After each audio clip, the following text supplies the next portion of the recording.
NZ Aerosports, Icarus Canopies, now Gyro. That's right, we've rebranded, and Gyro is our next generation. It honours our founder, as that's the name we knew him by, but Gyro also marks the start of a new chapter. And not to be biased, but it's going to be fucking epic. Long story short, we're more us than ever, so if you're new to the sport, or even a Sky God Ninja Turtle, welcome.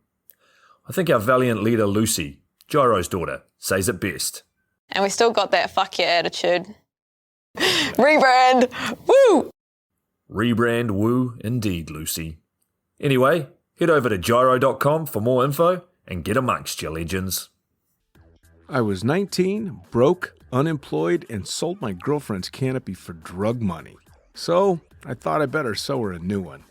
What a sentence, and what a story. This describes the humble yet outrageous beginnings of NZ Aerosports, the home of Icarus Canopies, in the words of our founder himself.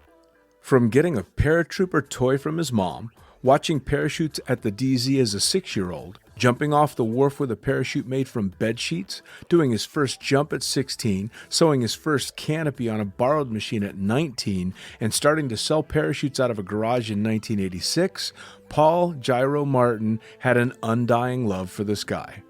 Our company started with one man with the wildest of spirits and a true blue sky dream, a renegade.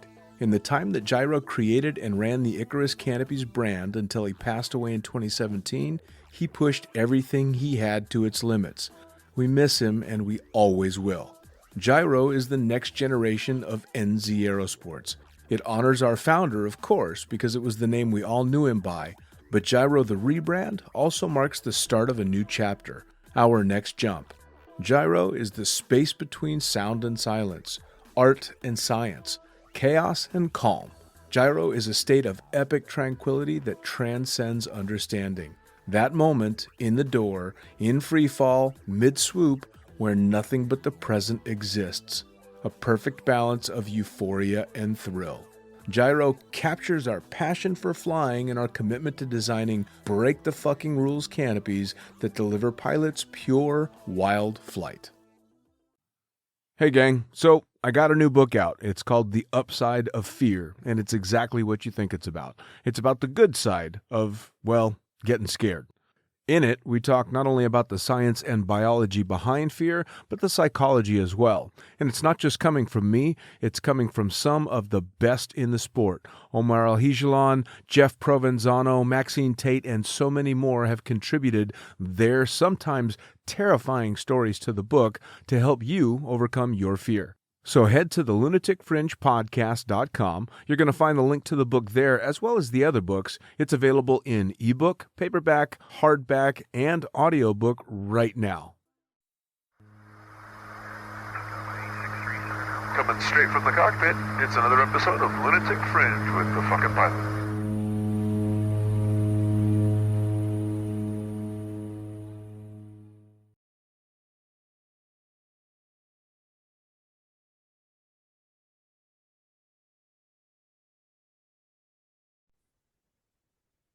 Ready, set, go! Back in the can for another edition of the Lunatic Fringe podcast, and a familiar face from, actually, it's been quite a few years now. Tell me, who the fuck are you, and what do you do? Ciao, my name is Roberta Mancino. I'm professional skydiver, and also I work as a stunt woman for movies and commercials. You've been doing this for quite some time now. Yes, it's been a while. It's been 23 years. And I still love it. I love to fly. I love to skydive. I love to jump with people. I love to organize events. Well, when you and I had first met, I think was around the time that I kept seeing a lot of jumps that you had been doing, both skydiving and base jumping. You had done some really cool base jumps, I think, in a gown and stuff that was really quite eye-catching, especially at the time. Yes, those jumps, they were mostly my ideas. I was very lucky to be sponsored by GoPro. So I told them what I wanted to do, and they love it. The idea that was very different. I mean, not many girls jump off a cliff with high heels. heels and a dress. That's very So true. I went to talk to Roberto Cavalli, and because I worked with Roberto Cavalli before as a model, and they also loved the idea, and we combined the two things together, skydiving and modeling, and that's how we made the project happen. It's so funny because that's not what would immediately jump to mind as a partnership would be between designers for, high fashion clothing and base jumping. No, no, no. And they were so scared. The whole time they told me, please don't get hurt, don't break your feet jumping with the high heels. And well, I didn't land with the high heels. I have a technique I learned in many, many years of, stunts. For example, when we filmed Iron Man 3, all the girls, we were jumping with the high heels, but luckily we were landing on the beach on the sand. So sometimes I will just land like that, but then sometimes I learn how to put my shoes on my wrist. So I will just open the parachute, look, everything was fine, do my slider, and then quickly take the shoes off, and then put the shoes on my wrist, and then land like that. I So mean, you'd have to get creative takes when a you're little doing bit stuff of like that. practice. That's very cool. Now, hey, before we get too deep into what you have been up to in regard to stunts and stuff, let's jump all the way back to the beginning of how you got started, not necessarily just in skydiving, but in anything so-called extreme. Well, I started skydiving because I saw a video when I was 16. Was actually Stefania Martinengo that she Uh, became my instructor in freestyle. She was my teacher. She followed me in the competitions. She helped me with everything about freestyle. I still jump with her. We are still friends. She invited to my wedding, of course. awesome. Getting married, so and I mean, that was my first video that I saw, and I was just like, wow, I wish I can dance in the sky just like her. And because I was a dancer when I was very young, when I was little, I was just 4 years old Mm, when I started, and that was my dream to fly, to dance in the sky. And then I saw another video of another friend that was jumping off Brento. This is back in the day when we didn't have a wingsuit. We didn't even have a trekking suit. In fact, he was jumping with a yellow, really, really baggy suit, and he was already flying on his back. I don't know if you remember this video, Chronicle 3. very well. That's Simone Pollera, my friend from Italy. And luckily, he was a friend of my mom. He was living next to my mother's house. Mm. So we all became really good friends. And so that was two things that I saw in the beginning, base jumping and freestyle. And I guess those videos really inspire me to continue and to, follow this career. Also, my dad lives only 3 kilometers from the drop zone. So he used to play music. He had a small band, and in the weekends he was playing the music in this place where the skydivers they were landing right in front of the restaurant in Nettuno. So So you were kind of surrounded by it without even, exactly, somehow, and nobody in my family fly. My dad, my mom, and my mom only flew with me. She did the two tandems, but they were scared of airplanes to fly, so very unusual from my family to have sure. somebody there. Now, That, the video that you yeah. would have seen Stefania in, that was the one where she was doing the ballroom dancing with Olaf, right? Yes. Uh-huh. I vividly remember that because, like a lot of people in my generation of skydiving, I started 29 years ago almost. Olaf Zipser and Omar Al-Hijlan and that crew were just, Uh-huh. they were gods.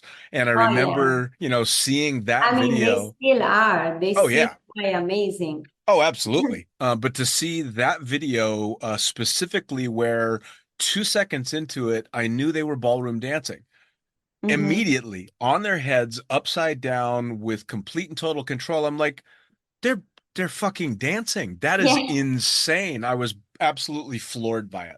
Uh-huh. Absolutely amazed. Now, I think they inspire many, many people for sure. oh yeah. Now, I want to tell you something. please. The other day I was cleaning up my room because I just got back to Italy, and every time I come back, I clean up.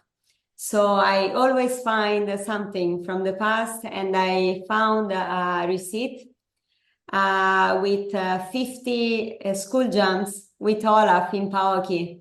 Wow. And I almost cry. I was like, oh my God.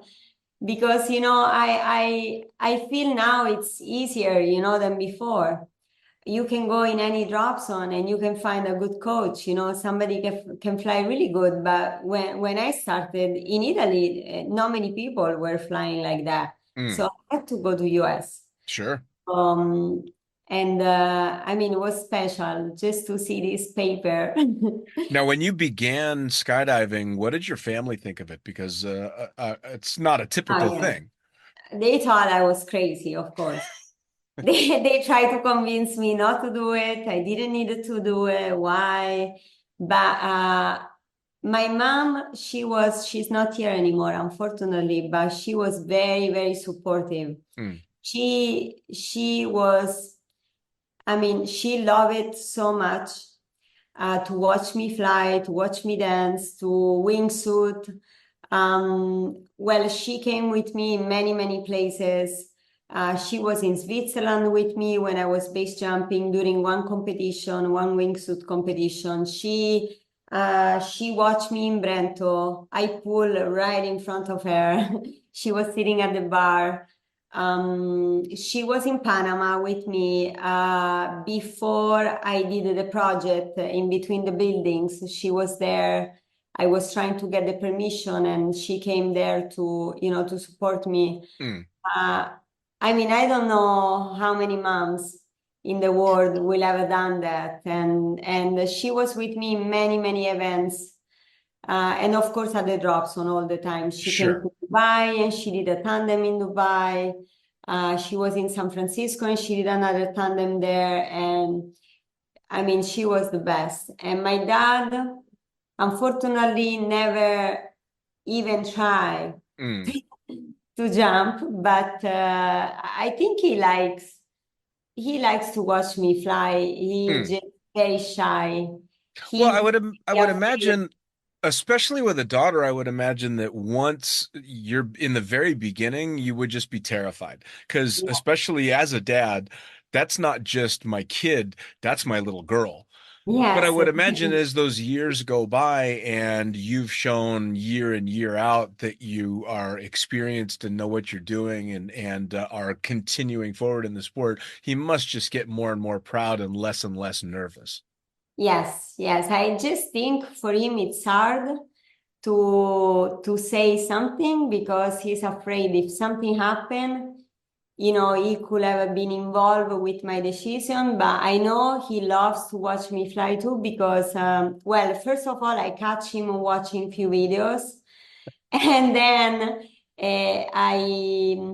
well, when Black Widow came out on the movie theater, we went together to watch.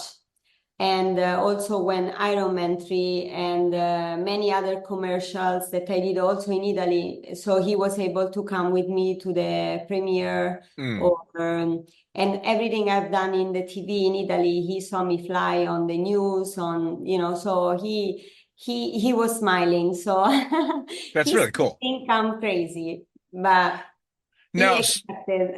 now you started all your training. You said your dad lived 3 kilometers away from the drop zone. So is that the drop zone that you did all your initial training in? Yes, I did my IFF and I still go there. In fact, this summer, because I'm getting married, I'm very busy. I have to be around my town. I will be there doing some coaching.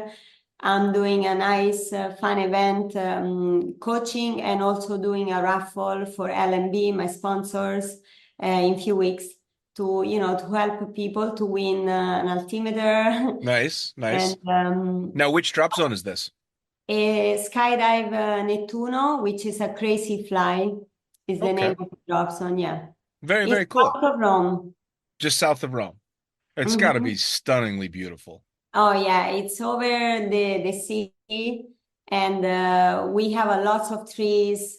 It's very nice. It's got to be. Now, so you did your initial training there, but obviously you said you ended up in the States training with Olav a bunch and all that. And of course, especially at the time that you were really getting into it, skydiving was just enormous in the States, so much more so than anywhere else, I think. So what came next for you when you had gotten through student status? When did you decide, hey, I want to do this? Because you said you also worked as a model. So was there a choice to be made? Like, shit, I got to pick? No, if you want, I can explain to you quickly how Please. everything went. I was doing modeling. Of course, modeling, it's easy. There is no risk. But even my modeling, actually, I had some risk because since I was so willing to do some stuff that other model will never do it, so I end up to hang below an helicopter with a rope with no harness. I end up to be on top of the Faraglioni in Capri, in Italy, where, I mean, you are at the edge of the cliff with no harness and ropes and nothing. So I did also, let's say, some modeling, some extreme modeling, because they knew I was skydiving. So they would put me on top of anything. Oh, let's go on top of these mountains in the Dolomites without nothing, and I was fine. I was used to. And then with modeling, to be honest, I got bored. It was after many years was a little boring, Mm, and I spoke to my manager about to combine the modeling with skydiving and everything I was doing on the TV. Will be cool, if I can create something a little different, also something that people, when they see, anybody can watch, a grandma, a little kids, that's the idea of the high fashion video, that basically everybody will see and love it, sure. because there is Italy, beautiful country, there is a woman, and there is, of course, extreme sport, but also fashion and beauty and, Sure. some artistic idea. So that was for everything I have done. I try to stay on this type of idea for anything, for commercials, for TV shows. And I have to say, it worked really well. I didn't expect it, to be honest. In the beginning, I was like, I'm probably just do modeling or just do skydiving, but I never thought together. Mm. So then after we did one job in the sky and was for a stylist, we start to get so many requests from many, many companies. Can she jump with this fashion dress? Can she do a jump with those shoes? So it was like, everybody love it. And so I end up to do so many fashion, let's say a runway in Brento, for Cavalli. Then we did a Harper Bazaar, which is a really big name of a magazine. And the stylists, they wear Dolce Gabbana, Versace, Armani. I mean, It's got to so. be when you're taking on a gig like that with some of the outfits that I've seen you jump in, there's got to be a lot of planning that has to go into the safety side of things. Because when you're jumping in a fucking ball gown, shit can go sideways real quick. Oh, yeah, yeah. It can, I mean, depends how is the dress, but Sure. yes, if it's a long dress. For sure was very tricky to jump off a mountain with a base gear, with a long, long dress.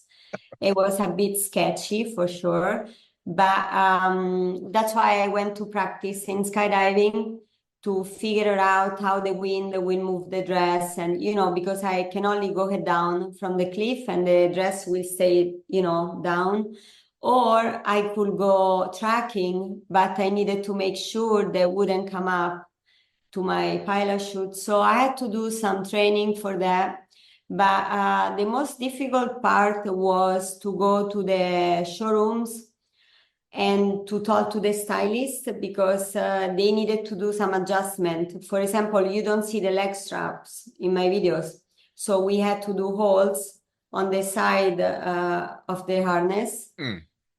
to put the harness in the dress.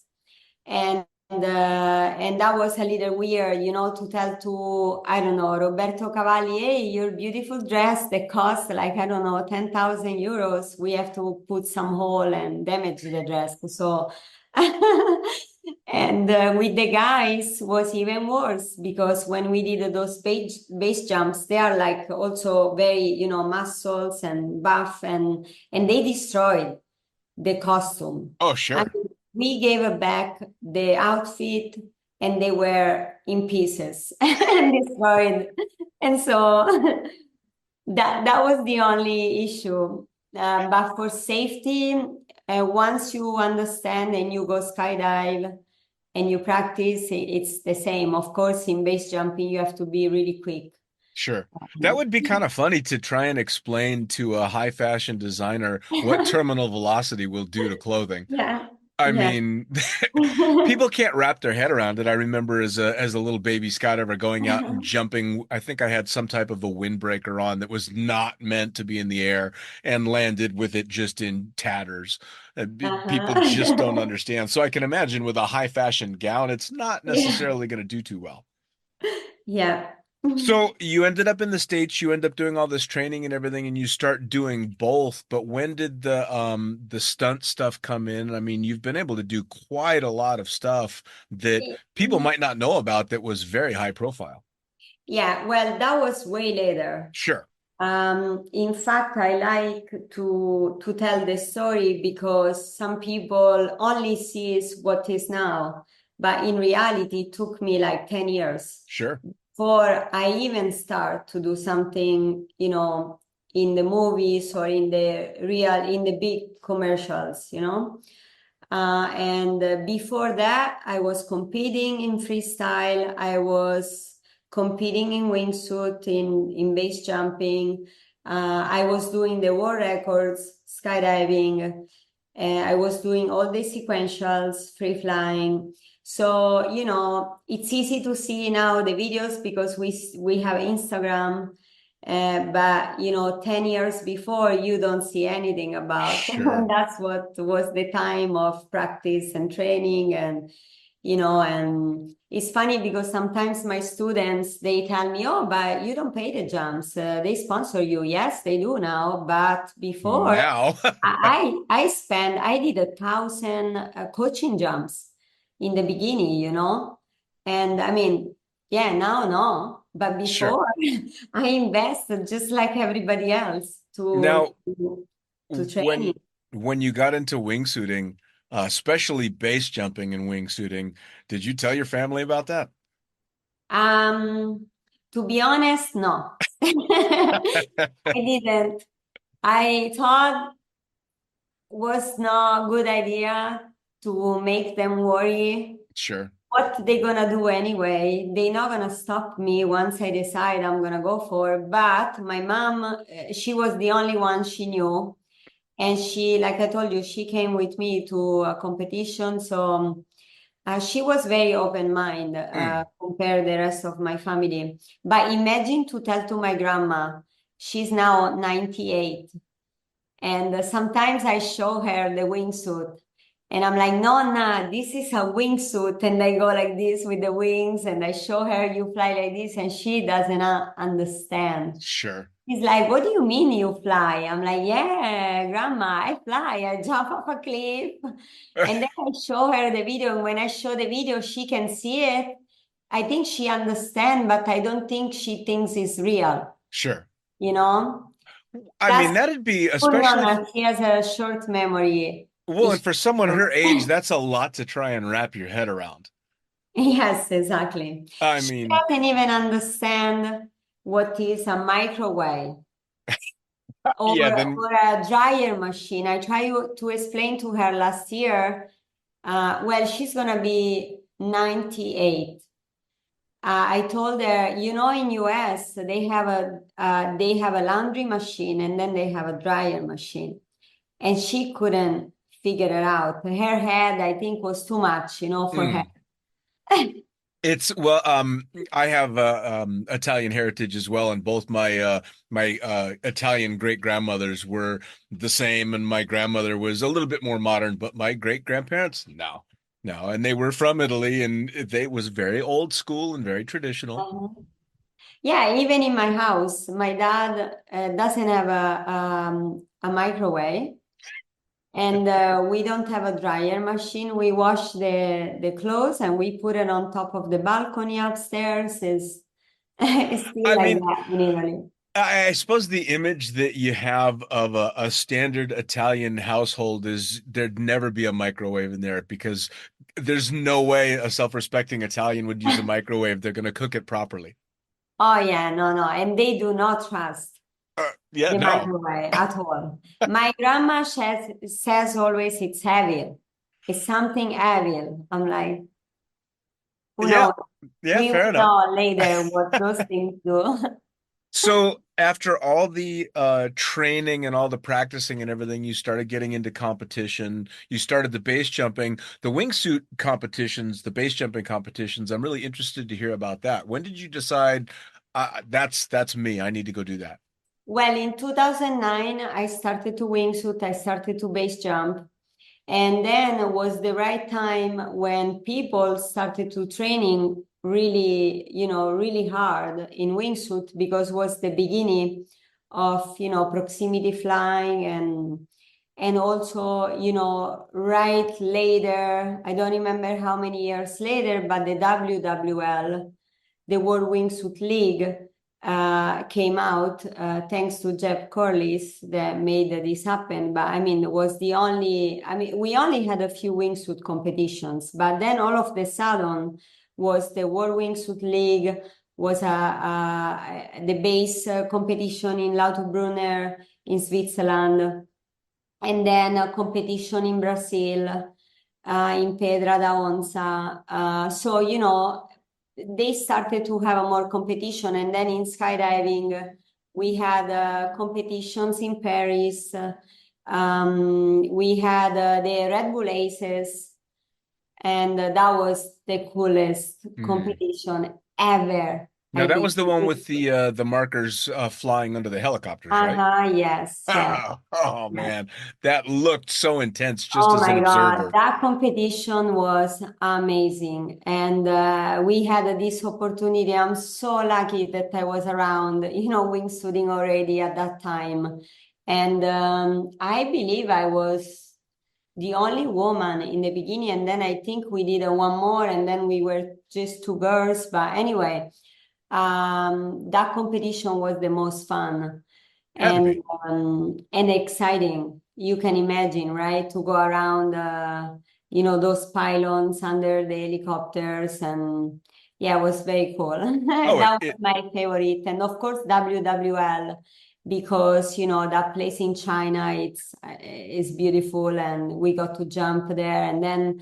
One year I saw Jeb flying through the hall. That was the first time, somebody has done that. And so it was all new, now it's like, there are more videos around, more people have done those things. But imagine when you watch this the first time and well, the funny thing is though, I get the same feeling from watching those old videos as I do from all the new stuff going on. I mean, the fellas flying under the London Bridge just this past oh yeah, month, amazing. Yeah. absolutely spectacular, but I'm just as blown away by all the stuff that I saw being done when it was really starting to take shape 10, 12 years ago, I mean, Yes. and you can see as an observer and someone that's been in the sport a while, you see this amazing progression.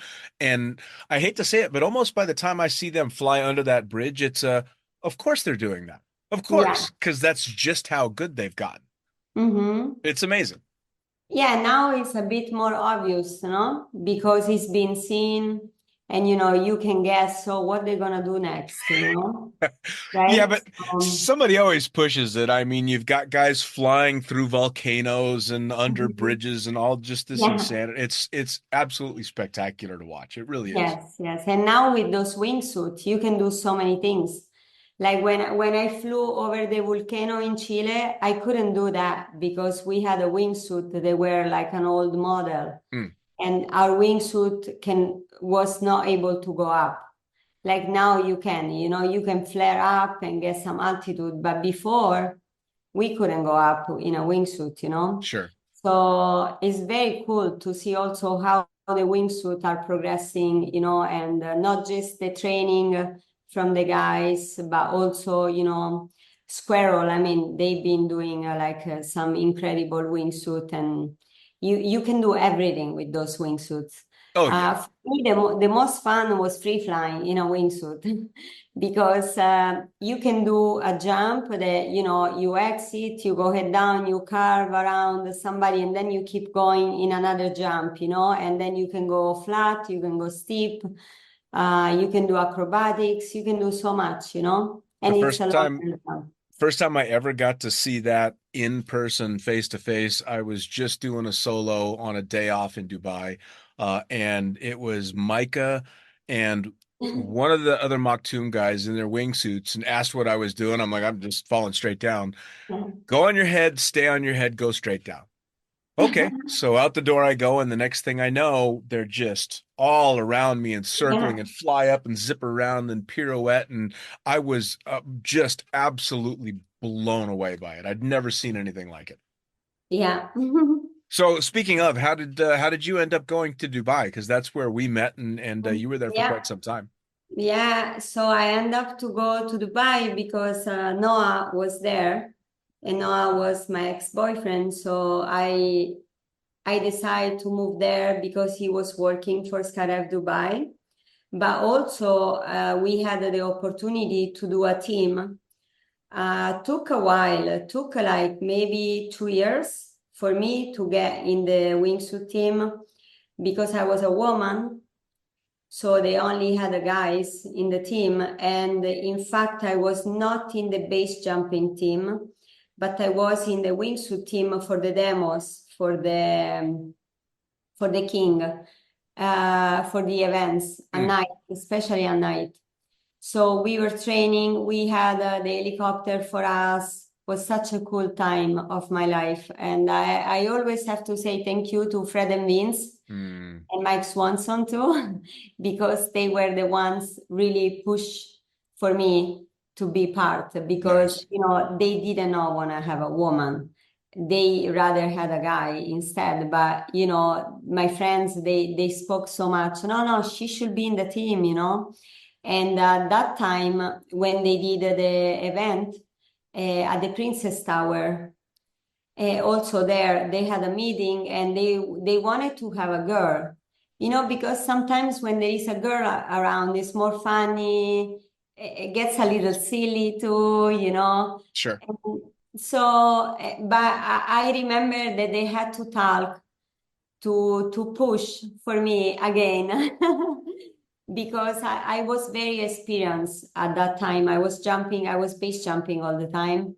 So no reason why I shouldn't be, but it's another type of country, and Well, and that was kind of a pivotal event, the Princess Tower one. What was the name of that? Dream Jump, I it think. was yeah, the dream jump, the Princess Tower. That Yeah, was and the dream jump, yeah. the tallest residential building in the world, at least at the time, and they built you guys a massive platform on the top of it, along with the world's tallest zip line, and just kind of let all you guys go nuts. And there's Yeah. great video of all you guys clearly just having a blast in the most ridiculous playground you've ever seen. In fact, I just saw a clip of that jump the other day, and somebody getting thrown off doing a handstand off the platform, and Uh-huh. it had to have been so much fun. Yeah, and that was the best. I mean, the best slick base jumping event for me. We free flying off that building. I mean, we were doing everything. Yep. Head down, cartwheel. Oh, and also I got to jump a wingsuit. The last jump I think I did a wingsuit jump. And Amazing. yeah, it was amazing. And we did the zip line. I can never forget. I did this zip line jump. One was with Miles, and Nice. we were screaming so loud. And that night I had absolutely no voice. It was funny because I remember vividly when that was going on because it was actually quite a long event. I think you guys jumped all week. Yes. And I lived in a building just two buildings down. So the first day or two, of course, like everyone else, I'd go out and stand there slack-jawed watching everybody jump off the building. But by day three, I'm like, it's just my fucking friends jumping off the building. And I would hear people screaming and hear parachutes opening and not even look up because you guys were jumping that much. Yes, yes. We were jumping the whole day nonstop as much as we wanted. And I think we did a jump. I don't remember if we jumped at night too. But yeah, mostly was during the day. Yeah. And for me, the special jump was, of course, the zip line because I never done it before. And I don't think they had so many zip line of buildings. I believe they did another one in Panama. Mm. And after that, but the wingsuit. I mean, when you jump off a building in a wingsuit, you feel like a superhero, you know? Eh, No, this is my house, and I'm gonna just go off my house and fly away with my wingsuit. It's so cool. Yeah. It was super fun. Well, and Dubai was so good about letting everybody, especially people like you that were kind of on the cutting edge, do all these ridiculously amazing things. I mean, I don't know how many times I've dropped jumpers over the marina so that Micah and the boys could fly their wingsuits through the damn buildings or all the wonderful, crazy stuff that was going Yeah. on. It was such a spectacular time, especially in Dubai. Yes, it was. They really did a good for, for the skydivers. Oh yeah. Yeah, big time. Now, all of that obviously eventually transitioned into some of the more high profile stuff that you've done. You've mentioned a couple of different movies that you've been a part of. How did that start?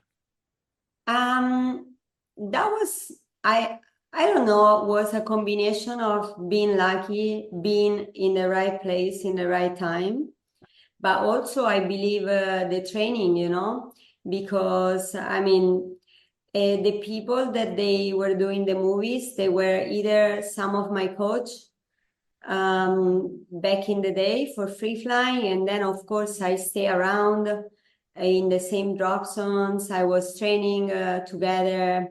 I give you an example. John DeVore was my coach, my free fly coach. Mike Swanson was my free fly coach. And then later we did the world records together. We did some sequentials together. So, when you are around and you jump in the same drop zone or you see each other in different events, then when a movie comes up, they think, oh, who can have the skills to do this or that? Mm, But also, I will say luck, because also the way how you look, sure, it's important. Because sure. let's say the actress or the actor, if it's a man, it doesn't matter, is super tall, and I'm very short.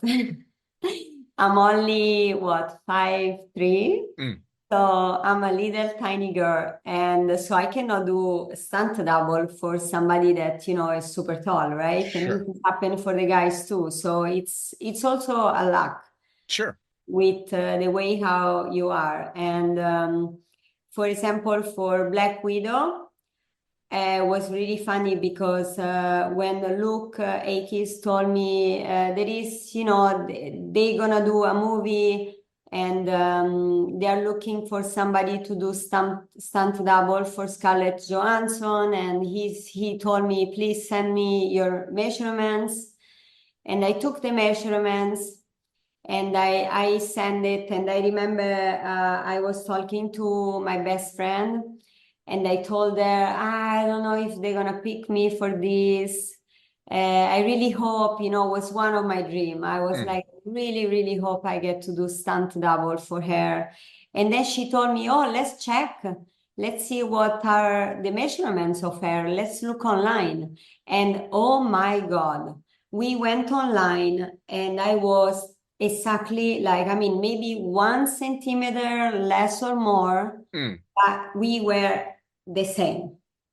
Yeah, she's teeny. So, yeah, she's a little girl too. So I was like, oh wow, then I started to hope. And I Oh, was like, I hope they call me. And then I start to pray my mom. My mom just passed away before, and in fact, I was a mess. Mm, I was emotionally all over the place. sure. And I thought, now what do I do if they pick me? It's my dream, but maybe I can't function because I was crying, I was sad all the time. And then when Luke told me, you got the job, then I just felt so happy. Sure. I thought my mom did something, she made this happen too. I mean, and if you think about, of course she did, because, I guess all my training and everything, my whole life is because Sure. of mother. And, I have to always thanks to her. And so I went to the job and I had no idea what I needed to do because they don't tell you everything. Mm, They show up and they start to say, okay, we're gonna go this scene, we're gonna do this, you have to do these things, and then some stuff was easy, some stuff was very difficult, some was dangerous, there is mix of everything. sure. And at night was very hard for me because once I was going back to the hotel and I was alone, all the adrenaline comes down and there I was maybe crying or Sure. but then during the job I was so excited, I was so happy and everybody knew that my mom had just passed away only a few months before. So and they were, they are my best friends at the Sure. end. So they helped me and everything went smooth. Which is awesome. And I mean, it Yeah. turned out to be a hell of a big project, right along with Iron Man 3. I mean, you were one of the ones that was hanging off the cable with everybody else, weren't you? Yes, yes. And correct me if I'm wrong, but weren't you in a line of people all holding hands and you were supposed to Yes. be falling? Uh-huh. How in the hell? It Because was so funny. it That had to was be. the most funny scene or job that I have done because they wanted to make so real. So the director was telling us to scream. And we were all screaming from the beginning, it was like a cable, a zip line, Yeah, yeah. very long zip line, and was how do you call a crew? True?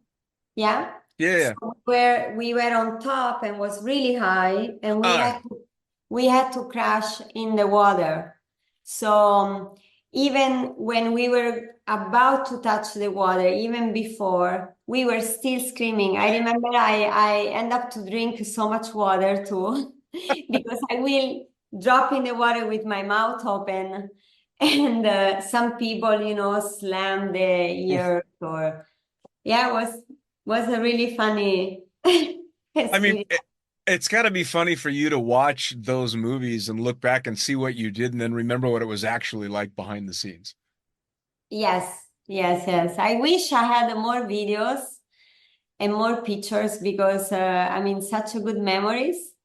But they are all here in my head forever. Sure. Well, and Hollywood's pretty secretive when they do their filming as well. Yeah, So I would imagine that if you're running around with a cell phone, they're not going to be terribly happy yeah, about no, it. no, no, no. We Yeah, we get to do a little bit, just a bit, and we are sure, not allowed to show sure. until the movie is out. Yeah, of course. I flew some of the stunt stuff that Craig O'Brien had done with Tom Cruise when they did the one of the Mission Impossible movies, and no one was allowed to even have their phones. Mhm. The crew took pictures with him and whoever wanted, but weren't allowed to have them until after the movie was out because they're like, Yeah. no, no, no, you're not even allowed to know we're Yeah, here. it's privacy because you are not supposed to show what is going to happen in the movie if it's not out yet. Yeah, absolutely. I understand. Oh, absolutely. Oh, so do I. Absolutely. Now, so you've done all of that as well, but you've moved on to a lot of coaching and still quite a bit of traveling and jumping. Are you still competing as well? No, I'm not competing, and I have to say, in base jumping, a lot of things changed for me. Like I still base jump. Like last summer, I was in Norway, doing the heli boogie. Mm, Same event I've been going, for a few years. I was there before, many years ago. And to be honest, it changed so much because, well, most of my friends are not here anymore, and most of my friends stopped to base jump. Yeah. So I end up to be there alone with lots of base jumpers, but I had no idea who they were. Mm, I only knew a few of them. And I just got a bit sad because sure. I can remember my friends on the cliff, and I had all those memories, and it wasn't the same energy, was not the same spirit. And I feel also some people base jump now just to do some videos, Sure. influencers or whatever, for Instagram, and it's really not the same. But I mean, it was still fun. I love it. I did a lots of free flies, slick jumps. And but I just don't know if I like the base jumping events anymore. I prefer go alone or go with some friends that the only few that they are still jumping. Sure. Well, And I mean, as long as you've been in and around base jumping, it's the same with me and all the friends that I know through skydiving that became base jumpers. You end up saying goodbye to a lot of people because that was the generation that yeah, they didn't start the base jumping craze, but they were absolutely pioneers in helping push it forward, which also meant that they were doing increasingly more dangerous stuff. And of course, you would know when proximity flying started. yeah, Jesus, I mean, I can't even count how many, friends or acquaintances are gone yeah, now so from many. that. Yeah. So I can imagine. And I don't base jump, but I can sympathize. I absolutely And can. Brento became a drop zone. When I Mm, was there in the beginning, we used to hike. Now there is a bus. I mean, it's nice because you don't have to hike anymore, but it's full of people. So the sport is different. It's sure. not, you don't find a peace there alone in some Sure. places. Of course, you can always find a cliff to jump that you're there alone, and or with just a friend, two of you. But I don't know. It's just to don't have those friends around, and just maybe start a friendship again, and then something happen. I Sure. don't know. I'm not. Yeah, no, no. I I completely became a agree. little cold, in this environment. Like in skydiving, I have a lot of friends. Sure. I'm still, I do all the events I organize with Luis Prinetto. We still, we were just in Panama, and now we organize an event here in Italy. We are still really good friends, and in skydiving, it's easy. You go to the drop zone, and they are still jumping. But in base jumping, last year was really hard for me. Sure. I In Norway, I felt really like, wow, I'm still jumping, and nobody was there that I really knew. Sure. It was all completely new. I knew just few people, but I don't know. I mean, everything has its time, right? And It and is what it is. yeah, and having gone as big as you did for as long as you did, it's transitioning to the next thing is not a bad thing. It's just what's coming Yeah. next. Yes. Speaking of, you're in Italy for a couple of big events. First off, you're getting married. Yes. Congratulations. Thank you. Thank It, you. And good things I've experienced on organizing events because it, I'm organizing the whole wedding. I'm putting people together in the hotel, and the groups are based on what they do. There is one hotel, they are the skydivers. One hotel, they are the base jumpers. One hotel is the family. So nice. Now, is your fiance a jumper? yes, he's a very, very good skydiver. Very We good. jump together. Not much. I wish we can jump more, but I'm always busy coaching or organizing our event. And he's a professional skydiver, but he's an engineer. So he sometimes he does coaching or organizing also camps, but it's not his main job. So, but when we can jump together, it's very nice. Nice. I bet it is. Special, so Now much you're fun. also there to do some coaching, and then you've got an event coming up. Is that correct? Yes, we have the first Vector Festival in Italy for the first time. So it's a really big event, Mm. lot of people. I'm only organizing the jumps. Vector and the other sponsors are doing the all things. But of course, if they need anything, because I'm Italian, I can help. And the drops on too, if they ask me anything, I can help. I like to help. Mm. I like to organize.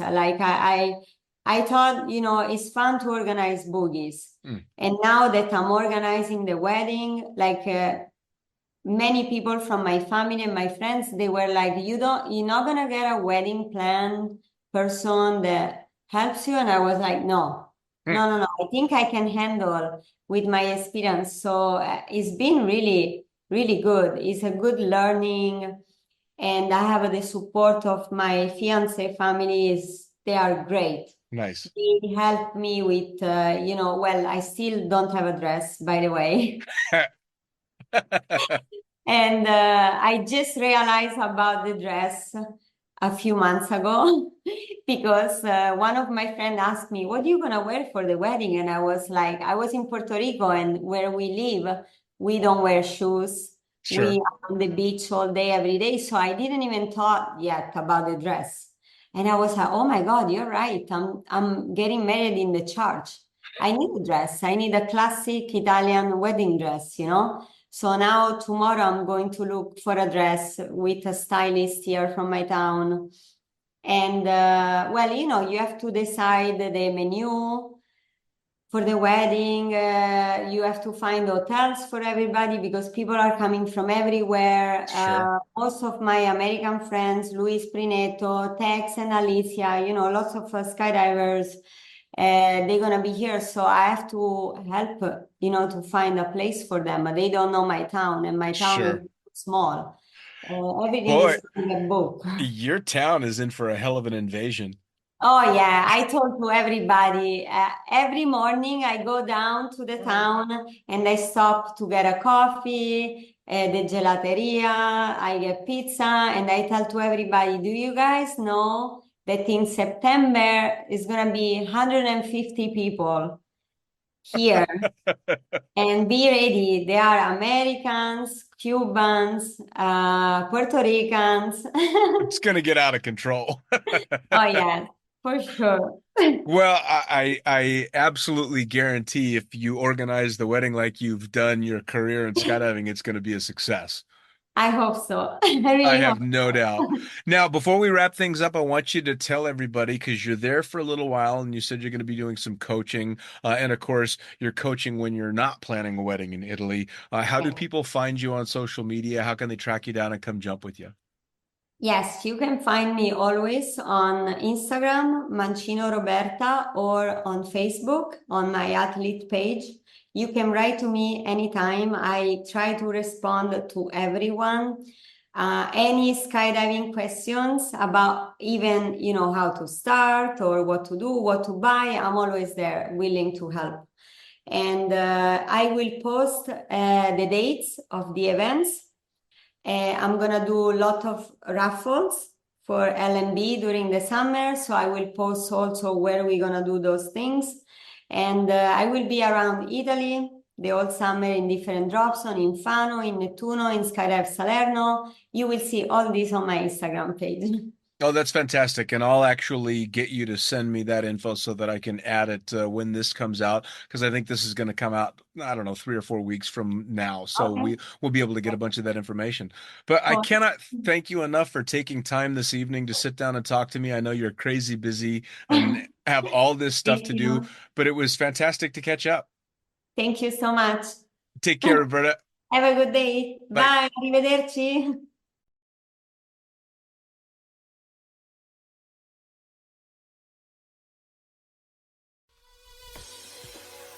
Well, there you have it. Another episode of the Lunatic Fringe podcast brought to you as always by, well, wait, not as always, actually. Brought to you now by Gyro.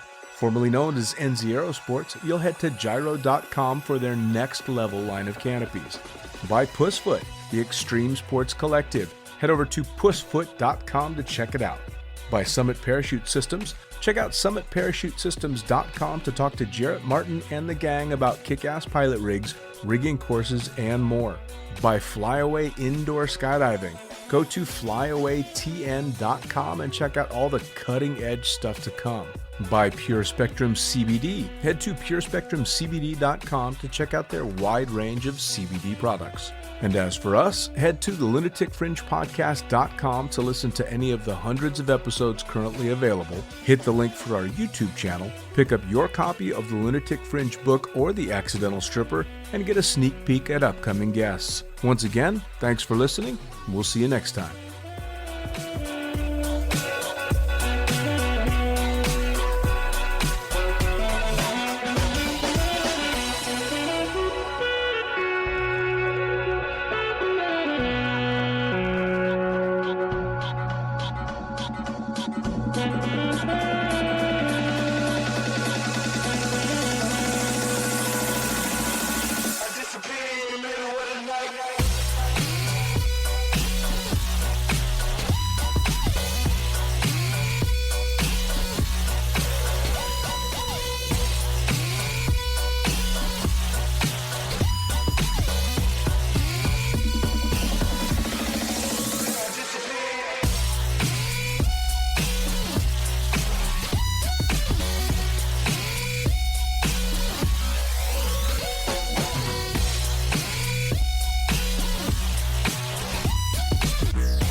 Get on the